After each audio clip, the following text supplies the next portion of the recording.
asosan Erondagi urush va Tayvan muhokama qilinibdi. Uchrashuvdan keyin Xitoyning yaqin ittifoqchisi Eron taslim bo'lgani yo'q. Amerikaliklarga boyitilgan uranni bochkaga solib bermadi ham. Qaytanga Tramp ortga qaytgach, Eronga qayta zarbalarni muhokama qilishi aytildi. Buni Tramp Erondagi urushni tugatishda yordam so'ragan va Pekin rad etgan deb talqin qilish ham mumkin.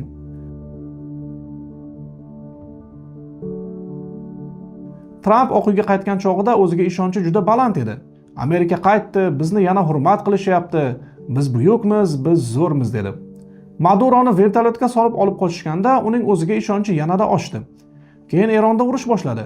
47 yildan buyon Amerikaga la'nat aytadigan davlatning 40 yillik rahbarini o'ldirtirdi. Diplomatik maydonda Tinchlik kengashi degan tashkilot tuzib, uni go'yoki Birlashgan Millatlar Tashkilotidan kuchliroq tashkilotdek ko'rsatishga urindi. Lekin ajoyib kunlarning birida qarasa, Amerikadagi qudratli davlat iqtisodiyoti, katta bizneslar, trillion dollarlik loyihalar Tinch okeanining huv narigi chekkasidagi Xitoy degan davlatga rad etib bo'lmaydigan darajada bog'lanib qolgan ekan.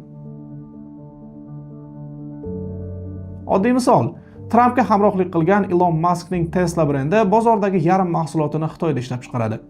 Applening eng ko'p mahsulotlari ham Chinda teriladi. Shunday ekan, Amerika bu davlat bilan savdo urushiga kirishishi avvalo amerikaliklar uchun zarar bo'ladi. Xitoy raisi ham Trumpga raqib emas, hamkor bo'laylik dedi. Aytgancha, Trumpning Xitoyga tashrifini ular dunyoni bo'lib oldi degan qabilda talqin qilish kerak emas. Dunyo juda katta, ikkitagina davlat uchun og'irlik qiladi. Bular shunchaki o'z manfaati to'qnashgan masalalarni gaplashib olgan. Mening nazdimda Trumpning Xitoyga tashrifi Amerika endilikda dunyoda yana bir qudratli qutb borligini tan olganini anglatadi.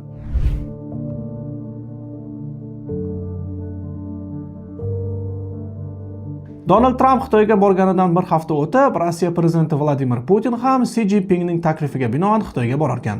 Biroq Putinning Xitoyga